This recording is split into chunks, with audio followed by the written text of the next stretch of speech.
Bom dia aí quem assistir esse meu vídeo. Aqui é só um brasileiro querendo interagir. A máscara aqui é porque eu peguei uma virose braba, um princípio de pneumonia. Aí eu estou usando direto para não passar para minhas filhas, nem para ninguém, né? Mas já estou recuperado. Quase, pelo menos. Eu estou sozinho na minha casa e resolvi gravar esse vídeo aqui, nem que seja para mim mesmo, para mim assistir no futuro. Analisando a política brasileira e mundial. Eu não vou marcar tempo, vou ficar falando. Eu sou historiador, é como se fosse uma aula. Tá bom? Até agora me surpreende o Bolsonaro não ter dado um golpe de Estado. Ele não tem um ambiente favorável. Se ele tivesse, ele já teria feito isso. Tudo que ele quer fazer, o Congresso brasileiro está mais ou menos alinhado, certo? A maioria do Congresso, ele está sendo dominado por uma bancada conservadora. Não é nem conservadora, ela é reformistas avessas, é uma reforma de ultradireita. A bancada da Bíblia, a bancada da bala e a bancada do boi, chamada, e o centrão que se alinha a qualquer presidente que lá chega, né? Que é assim desde que o Brasil é Brasil. O centro se alia a qualquer um que lá chegue. As mudanças que eles estão fazendo, se a sociedade brasileira não acordar, eu estou vendo os petroleiros que estão em greves, né? Vários setores dessa área estão fazendo greve no Brasil. Eu sou solidário a eles, certo? Se a população tivesse um mínimo de consciência, ela iria apoiá-los, assim como o leque de funcionários públicos, os trabalhadores em geral iriam resistir. Só que parece que com o governo da esquerda no Brasil, houve um desgaste dessas lideranças, né? Os sindicatos estão totalmente desacreditados. As lideranças políticas de esquerda também, em geral, certo? E a sociedade brasileira não tem defensores. Aí as ideias da centro-direita e da extrema-direita estão prevalecendo na política. O que é, no mínimo, curioso, né? Deixa eu tirar essa máscara aqui, incomodando a minha fala. Esse é o meu rosto verdadeiro, né? Desculpa a voz, que eu não estou bem. Não estou conseguindo falar de forma desenvolta, não. Além da reforma da Previdência, que diminuiu o salário da grande maioria dos funcionários públicos e de outros funcionários da iniciativa privada, né? Quando se aposentarem, vão receber bem menos. Quem iria receber R$5.000 de aposentadoria vai ganhar R$2.500, por aí, ou 3.000, certo? Foi um baque grande no funcionalismo público e na classe trabalhadora em geral, certo? Curioso que ficou de fora dessas reformas as elites do funcionalismo público, os políticos, que vão continuar se aposentando ganhando 30 mil ou mais, né? Os militares de alta patente, né? De capitão para cima, tenente, generais e tal, brigadeiros, eles vão continuar ganhando seus 30 mil, e as filhas deles vão receber pensão para o resto da vida, depois da morte deles, né? A alta cúpula do Poder Judiciário, os juízes, promotores, desembargadores, vão ganhar os seus 40, 50 mil de aposentadoria mensal. Nada foi tocado nesses privilégios. Tocaram no salário dos professores, dos carteiros, dos policiais militares, enfim, qualquer um que ganhe na faixa de 5 mil reais, que contribui para a Previdência nessa faixa, né? Eu contribuo com esse salário, esse percentual aí. Eu não vou, quando me aposentar, receber sobre esse salário. Vai ser uma queda bem significativa, né? Então foi uma injustiça muito grande, certo? E outras categorias, né, que foram também atacadas, né, como no caso o próprio assalariado, tem várias restrições, certo? E agora o governo, ele quer diminuir, ele quer atacar, ele quer desfazer a estabilidade dos funcionários públicos. Qualquer um que seja concursado não ter mais a estabilidade. Eu não admiro o Paulo Guedes, que é um economista, não saber nada de história, né? Esse é o grande mal de juízes, como das pessoas do Poder Judiciário, a gente que é formado em Direito. O cara se forma em Direito, ele decorou contabilidade, ele decorou números, cifras ou regras jurídicas, mas ele não conhece, ele não tem cultura humanística, ele não sabe o que é o humanismo da cultura ocidental, ele não sabe o que é a solidariedade intrínseca na cultura ocidental, né, dentro dos países. Ele não estudou a literatura universal, ele não conhece, ele não tem uma densidade fluida e universal num amplo leque de conhecimentos. Daí um juiz ser totalmente analfabeto no que tange aos imortais da literatura do seu país, a um Euclides da Cunha, certo? A um Guimarães Rosa, a uma Raquel de Queiroz, enfim, e da literatura universal, desde dos clássicos da mitologia, aliás, da filosofia grega, passando pela literatura mesmo, né? Um Dante Alighieri, um Miguel de la Cervantes, né? E muitos outros, né? Dostoiévski, todos esses pensadores, eles construíram o humanismo ocidental. Aí se eu sou só um contador, como é um caso de uma pessoa formada na área de cálculo, um economista, eu não tenho essa sensibilidade.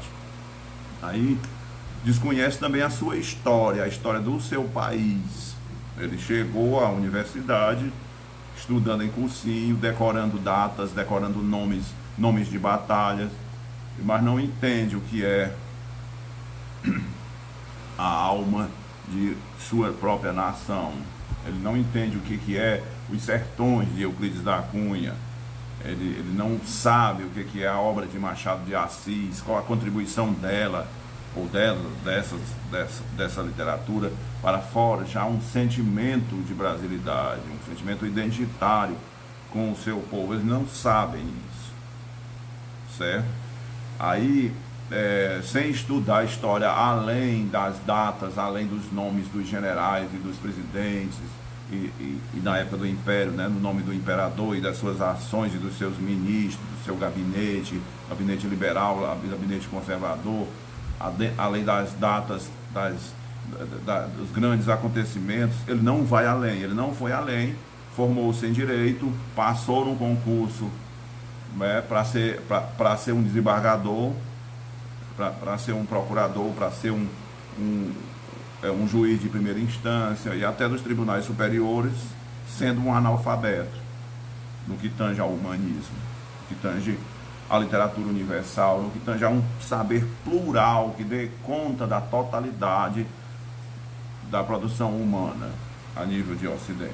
Daí você entende uma postura de um sujeito como o Dallagnol, que é um analfabeto funcional, e o Sérgio Moro, que é um outro analfabeto funcional, né?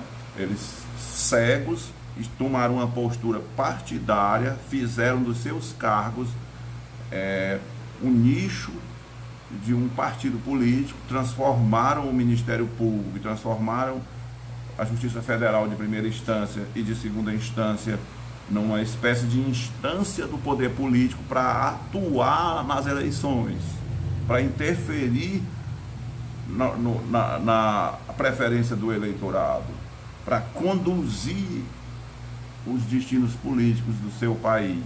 Não era para combater a corrupção. A bandeira da corrupção, ela é a fachada ética para pessoas agindo sem ética, certo? Então eles ergueram a bandeira da corrupção, aliados a outros setores, a outros nichos políticos, a nichos econômicos, ao mercado nacional, ao mercado transnacional. O mercado não tem pátria, né? Mas setores do mercado nacional aliados ao mercado internacional, né? E agiram fazendo política de dentro do Poder Judiciário. Daí os meios de comunicação, que são instâncias que se alinham com os interesses das grandes empresas, do grande capital, do mercado nacional e internacional, também se alinharam a esses sujeitos e inflaram, usando a vaidade dos mesmos, né? Inflaram eles a condição de heróis, de salvadores, certo? E enquanto isso, o Congresso conservador, que representa as oligarquias regionais, que representa as elites tradicionais, as famílias tradicionais do Brasil, o que há de mais conservador nas igrejas, né? Na igreja evangélica, nas igrejas evangélicas e tudo mais, essas forças todas se deram às mãos, formaram a tempestade perfeita para justificar a interferência no jogo eleitoral, no jogo político, e retirar do governo a figura que estava lá naquele momento, no caso a Dilma Rousseff, e impedir a eleição do Lula. E foi para isso foi preciso fazer uma espécie de lavagem cerebral no povo brasileiro, certo? Essa lavagem cerebral, ela fez com que ela fomentou, ela agiu a nível de manipulação do imaginário.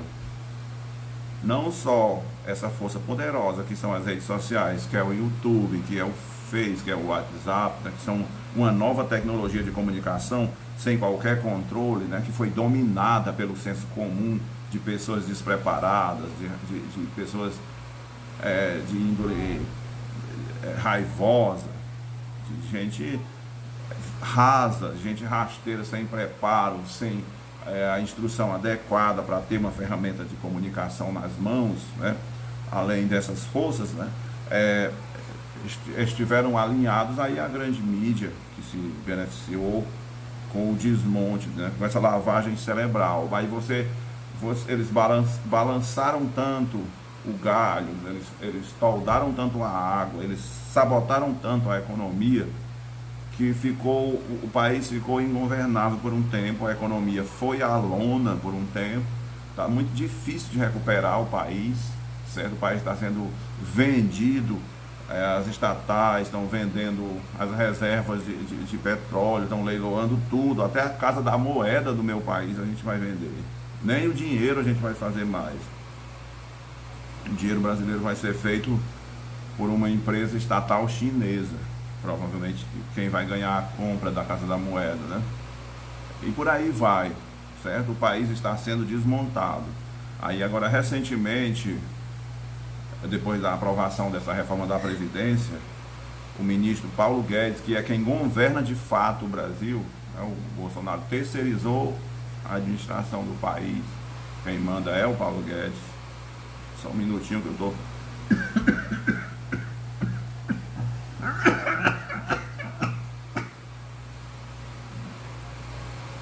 Desculpa.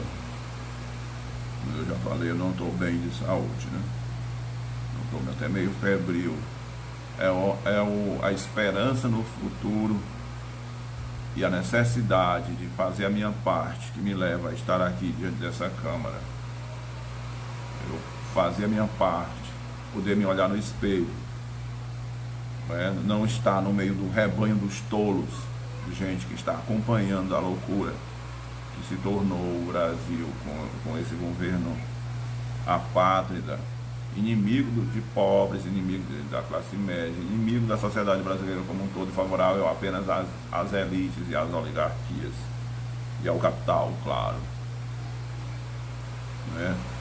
Então, o governo ele pretende atacar a estabilidade dos funcionários públicos. É o projeto do Guedes. Segundo eles, isso é fácil de manipular a opinião pública, não é? No serviço público há muita gente incompetente, certo? Pessoas que trabalham sem se dedicar, sem se sentirem cobradas, porque são estáveis. É mentira isso?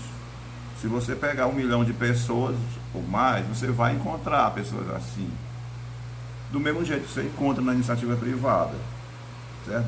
Só que na iniciativa privada tem a mobilidade de mandar embora e etc, né? O que o governo tem que fazer é criar punições para essas pessoas, diminuir o salário, não é alguma coisa assim. O concurso público, eu digo isso, eu faço um apelo ao jovem que chegar a assistir essa minha live até aqui.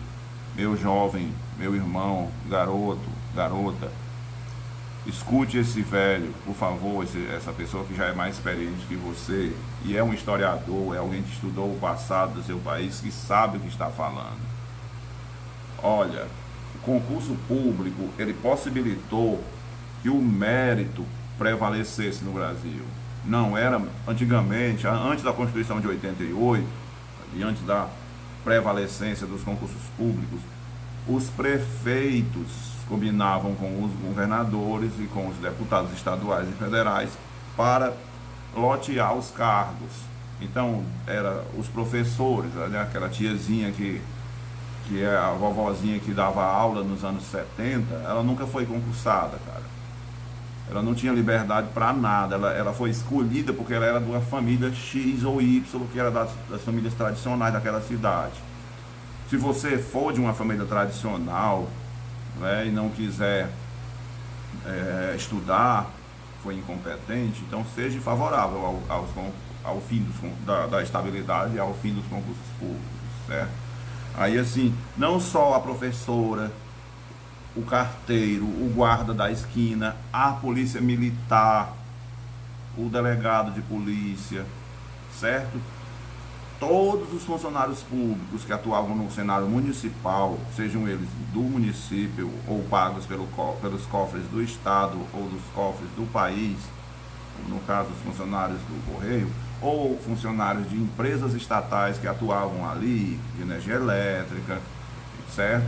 Todos esses funcionários, eles eram colocados lá por políticos, num acordo com a elite local, com as oligarquias locais. Você tinha 3 ou 4 ou 5 famílias que se casavam entre si e sequestrava a troco de ser leal ao governador, né? Sequestravam a máquina do Estado que funcionava naquele município. Ninguém que não fosse dessas famílias entrava nesses cargos, a não ser, por exemplo, às vezes tinha aquele prefeito tinha ele praticava a bigamia, né? Tinha a mulher dele, ele queria ter uma amante, ele via aquela menina, filha de uma família pobre, uma jovem muito bonita, certo? Aí ele oferecia para ela, ó, você vai trabalhar na Caixa Econômica, você vai trabalhar no Correio. E ela tornava-se amante dele, senhor de 50 anos, com uma garota de 18, 20 anos. Funcionava assim, cara, para você ocupar cargo público, você tinha que dar alguma coisa. No caso do meu exemplo, a menina dava o corpo dela, a juventude dela. Não é? O que é que dava o policial, o cara que ia ser policial? Hoje um policial, ele é um policial da polícia militar, um soldado raso, né? ele é aprovado numa seleção, numa triagem, certo? Faz um concurso lá, um exame, tipo uma espécie de pequeno vestibular, onde ele é submetido a um exame em português, em matemática, em conhecimentos gerais, em história e tal, e depois no exame físico, na aptidão física, e ele é aprovado. Um exame de sanidade mental, tal, aprovado. E aí ele é transferido para um município X. Se ele não matar ninguém, se ele não fizer nenhum crime violento, se ele não violar a hierarquia da sua corporação, ele não pode ser mandado embora pelo prefeito daquela cidade, por ele não ser eleitor daquele prefeito. Antes dos anos 70, dos anos 80, antes da Constituição de 88, os policiais eram verdadeiros jagunços. Você escolhia um policial com base assim, na quantidade de crimes que aquele cara cometeu. Estuprou, matou, espancou, a mando dos seus superiores, no caso o prefeito ou um vereador. Esse cara seria escolhido para ser um policial. Daí eles faziam verdadeiras quadrilhas de jagunços especializados em aterrorizar quem não votasse no prefeito e nem acompanhasse o prefeito. O prefeito também controlava o acesso aos medicamentos, aos médicos, para quem não era da situação, quem não era seu eleitor, não tinha acesso ao SUS, não ao SUS, que não existia SUS, né? Só um minuto.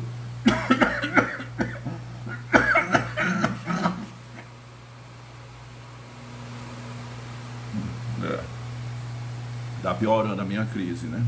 Deixa eu colocar isso aqui, cara. Continuando aqui. Não existia SUS, como eu estava falando. Não existia SUS. Mas tinha um hospital, tinha um médico, tinha um pequeno posto de saúde, tinha alguns medicamentos distribuídos. O prefeito controlava isso. Certo? Aí, o que acontece? A Constituição de 88, ela veio trazer estabilidade para os professores, para os policiais, para qualquer um que trabalhe em função pública, seja nas escolas municipais, seja nos hospitais municipais, seja na polícia que atua no município, seja na própria guarda, né? Ou seja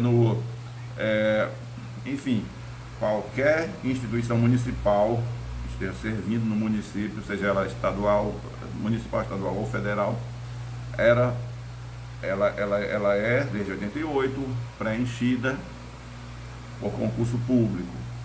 Aí o prefeito, nem nenhum político pode perseguir, nem professor, nem bancário, nem médico ou enfermeiro, nem gari. Os garis podem, né?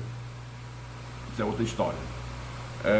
Ninguém do funcionalismo público pode ser mandado embora pelos políticos para botar lá um eleitor dele, ou para botar um laço no pescoço, para botar um cabresto para aquela pessoa acompanhar o prefeito, ou acompanhar o grupo oligárquico que está dominando a prefeitura local em aliança com os governos estaduais. Aí, se você tira a estabilidade dos funcionários públicos, primeiro, você não é funcionário público, não é um problema seu, você tem certeza que nenhum filho seu, nenhum sobrinho, ninguém na sua família nunca vai fazer um concurso para ser professor do município ou do estado, nunca ninguém vai ser um policial, nunca ninguém vai ser um carteiro ou um bancário. Você tem certeza disso, meu irmão? Entenda, isso é uma oportunidade, é uma janela para o pobre que se esforçar, conseguir estabilidade na vida, conseguir um bom emprego, para viver com dignidade. Estão tirando isso da gente, meu irmão. Estão tirando isso da gente, meu irmão. Vão tirar. Não é só eu que vou perder a estabilidade, vou ficar na mão de um político, não vou ter mais liberdade para dar minha opinião. Isso que eu estou fazendo aqui pode daqui a alguns anos, custar o meu emprego. Vocês estão entendendo? Isso não atinge só a mim. Isso essa fragilidade dos funcionários públicos, ela vai atingir toda a sociedade. Uma janela para o pobre que estudar. Porque eu não nasci em berço de ouro. Tudo que eu conquistei na minha vida foi através do meu esforço, foi estudando. minha família me deu as condições mínimas para que eu pudesse estudar e conquistar o meu espaço. Foi o que eu fiz. Assim como da minha esposa, né? Que também é funcionária do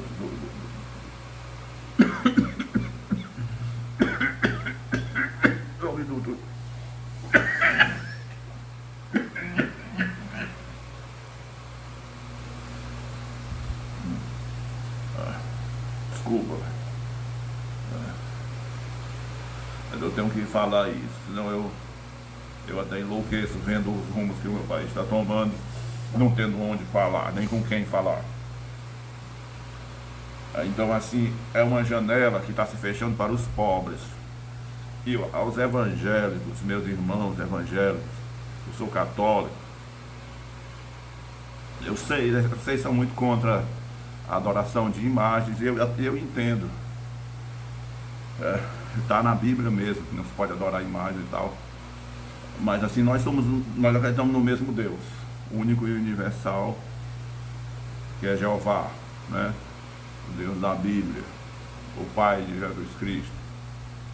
Então nisso aí nós comungamos dos mesmos valores. Meus irmãos, vocês estão sendo manipulados por pessoas inescrupulosas ou despreparadas.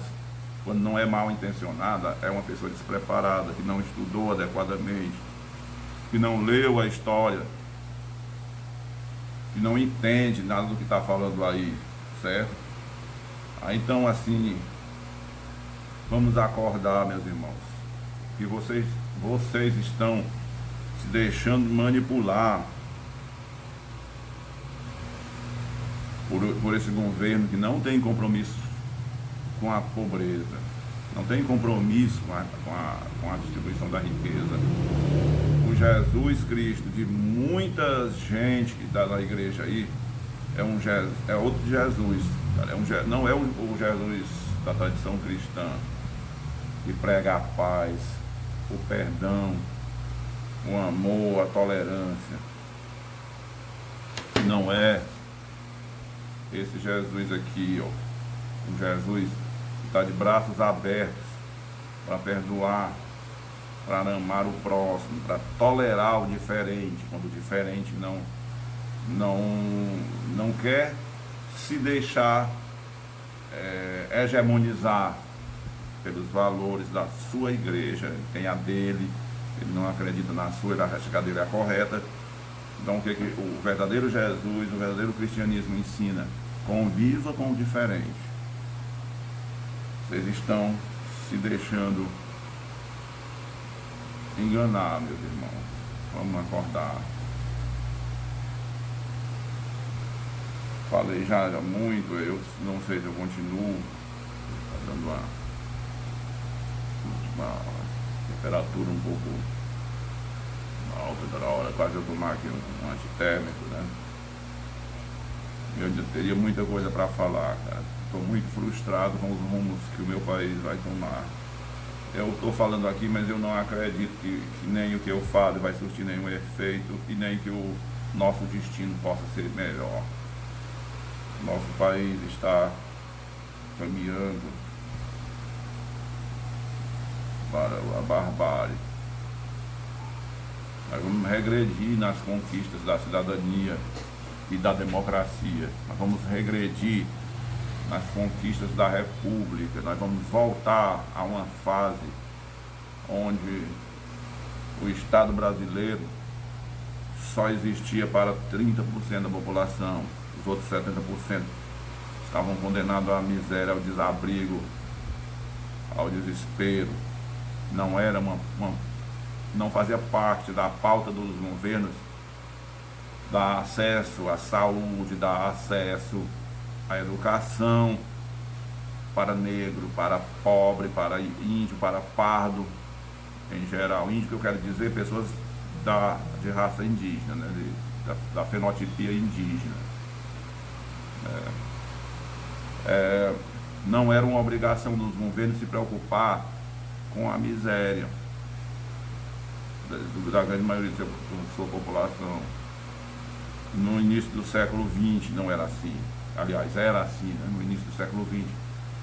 Só depois da Revolução de 30 de Vargas até os anos 50, passando numa lacuna, né, na ditadura militar. Os governos do nosso país passaram a ter uma preocupação com o social, em ajudar o pobre a criar condições mínimas de sobrevivência, dar acesso à escola, acesso a médicos e a medicamentos. Tudo isso aí está sendo desmontado, meus irmãos. Tudo isso aí está sendo desmontado. Nós vamos chegar a uma diminuição tal do tamanho do Estado que a população vai ser abandonada à própria sorte, sem escolas, com a polícia podendo matar à vontade, né? Sem o SUS, ou o SUS tão precarizado que a maioria das pessoas vai morrer de doenças curáveis, que não pode pagar pela saúde, pela consulta médica, pelo remédio, enfim. É isso que a gente está enfrentando no horizonte. E aí boa parte dos jovens, sem ideologia, sem ideal, sem ter contato com pessoas que os organizem de forma adequada para o civismo, para a moralidade, para os valores da moral cristã, né? Essas pessoas vão se degenerar no mundo do crime. O crime organizado ou o crime desorganizado, os assaltos, os sequestros, os latrocínios, tudo isso aí vai estourar na crise que se agiganta no horizonte do Brasil, e a resposta será o aumento da letalidade da intervenção policial, a criação de novos e maiores presídios e o confinamento em verdadeiros campos de extermínio, de concentração de grandes parcelas da nossa juventude que foi bestializada, que foi abandonada à própria sorte, e usando o nome de Jesus para fazer isso. Usando o nome de Jesus para fazer isso, meus irmãos evangélicos. Isso aí vai pesar sobre vocês. Vocês estão usando o nome de Jesus para fazer essas barbaridades, para abandonar a sua própria gente, cara, para seguir um governo neofascista no estado policial, que persegue, que oprime, e que é indiferente à sorte de sua própria gente, do seu próprio povo, cara. Eu já falei demais. Se ninguém assistir essa porra, pelo menos no futuro, eu tenho uma prova contundente de que eu fiz a minha parte. Eu tentei, minimamente, abrir os olhos dos meus semelhantes, as pessoas de boa índole desse país, as pessoas minimamente esclarecidas deste país, minimamente inteligentes.